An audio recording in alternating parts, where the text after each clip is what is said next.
Now I want to take your questions because you've got much better questions than I have answers for. Yes, question. So let me, yes sir.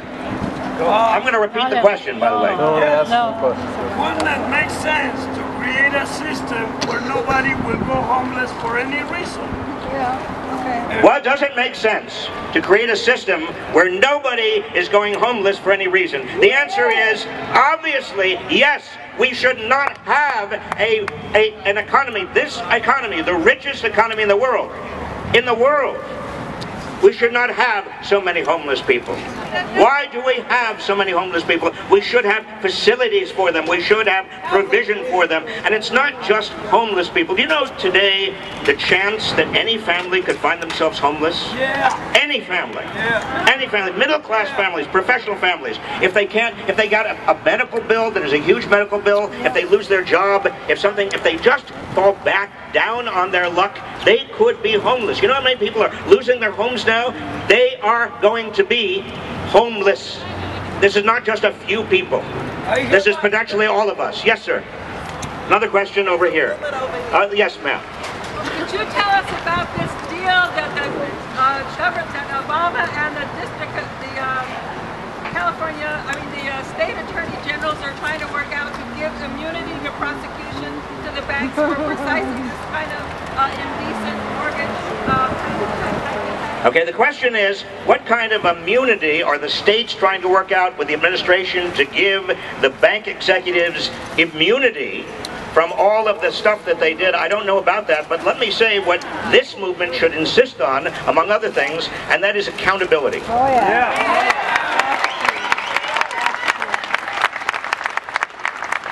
We have a Wall Street that got totally out of control. Totally out of control. Greed knew no bounds. And then what happened? We all paid. We bailed them out.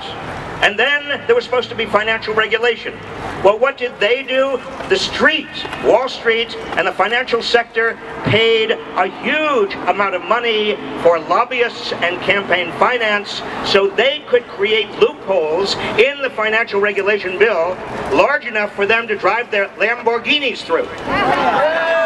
And so right now, instead of the simple rules we wanted, that is, for example, resurrect Glass Steagall.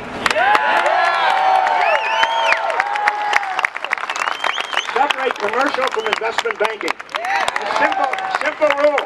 What did we get? We have 300 pages of a Volcker rule that is gobbledygook with all kinds of red tape and exemptions and loopholes that basically are going to allow the banks to do exactly what they did before. And you know what?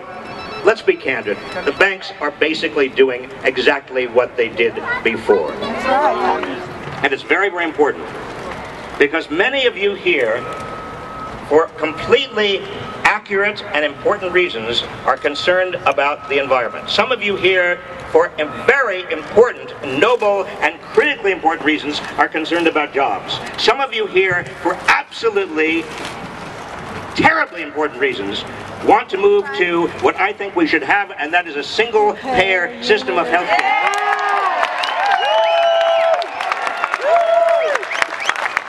Some of you are here, and you are right about this. We need to have a military budget that is half or less of the current military budget. But my point is, here's my point. And many of you have other issues. My point is that if we hang together, if we get out of our own issue silos for just a moment, and if we hang together, we have a chance of changing this country. If we get campaign finance reform and get money out of politics, we have a chance of getting our democracy back. So what you need to do is understand this movement is about all of us. It is about all of our issues. It is about everything we want and everything we need to take our country back.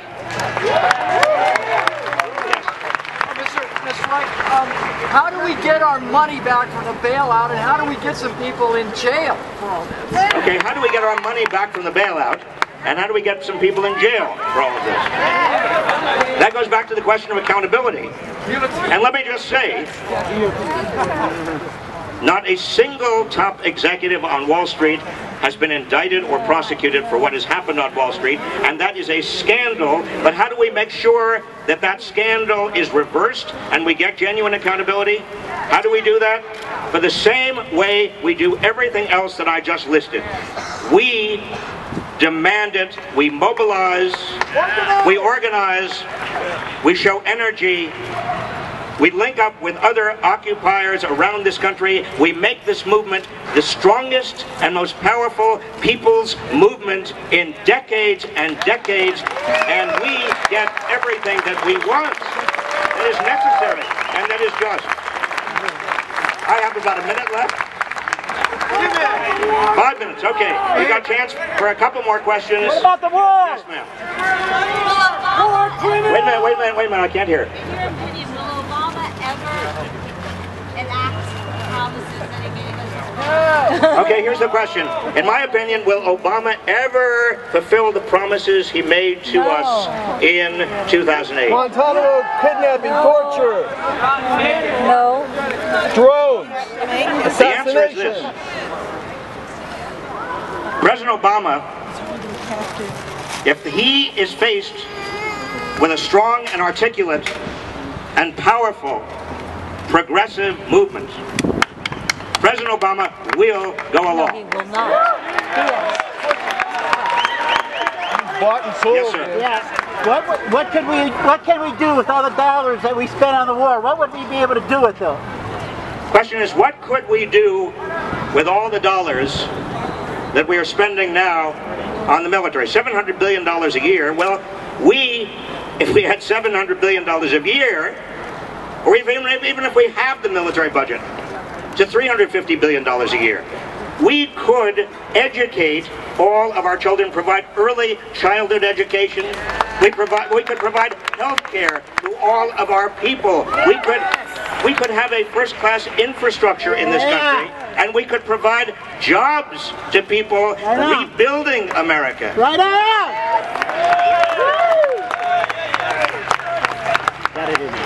Yes. I'm sorry.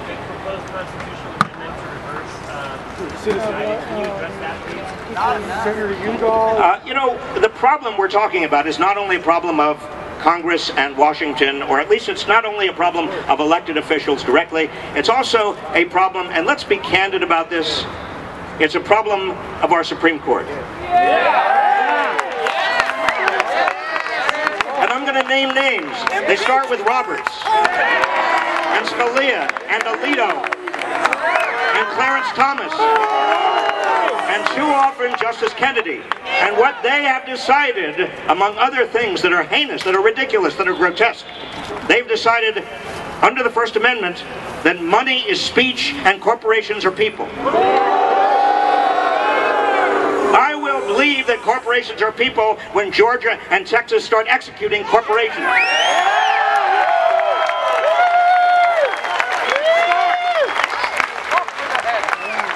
Now look at, in order to get a majority of the Supreme Court back for America, reflecting the values of America, and most Americans don't believe corporations are people. In fact, the Supreme Court, viewing the First Amendment in the way it's viewing the First Amendment, is basically saying to the rest of us, you don't have freedom of speech. Because we cannot get our message through with all of the money coming from big corporations and from rich people. Now, listen, there is one justice standing between us and having a majority on the Supreme Court. And we've got to make sure that whoever is the next Supreme Court justice pledges to overrule Citizens United against the federal election. You know, just as a sign of how far you have led this country, can I just say, just an example of how far you've led this country. I go around this country, I talk about Citizens United, and people all over this country are apoplectic, they are enraged. I talk about Glass Steagall, and everybody applauds. 6 months ago, do you think people would have applauded for Glass Steagall? You see the education, the understanding that is being created in this country? Here's something else. People on the other side say, oh, corporations need more money in order to hire people. Their taxes have to be reduced. They have to have less regulations. Well, the reality is American corporations are now sitting on $2 trillion of cash they don't even know what to do with. And the ratio of corporate profits to wages is higher than it's been since before the Great Depression. Corporations are hiring not because they don't have the money. They have plenty of money. They are awash in money. They don't need tax breaks. They don't need regulatory so-called relief, which actually means fewer regulations, health, safety, the environment, Wall Street. No. What they need are customers, they need demand, and that means they need people who have money in their pockets. Average working people and poor people. Time for one more question. Yes. How do we rebuild the safety net? Yeah. Support for single mothers. Right now, at a time in American history when we have the worst economy since the Great Depression, our social safety nets are in tatters. Only 40% of people who are unemployed qualify for unemployment insurance. Only 40%. And it's not even clear, after the end of this year, that unemployment insurance is going to be extended for all of the people who desperately need it. Single mothers. What are we doing for single mothers who need to work? Well, we don't even have to have work out there, let alone any safety net for them any longer. What about young people with loans, college loans hanging around their necks? Unemployment among young people, even with college degrees, is about 9% right now. Ridiculous. And they have an average of $25,000 they owe. And what about a safety net for people who have huge mortgage debt that are underwater? We bailed out the banks, folks. Why don't we bail out average working people, average people who are the huge debts they have?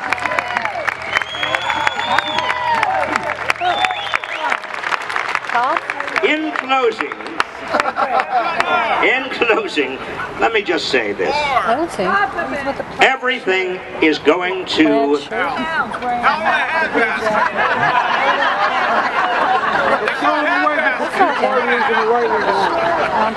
It's going to work out. Wait a minute. This country, I mean, if you look at American history, every time, it looks like, wait a minute, before we get to revolution, let me just say something.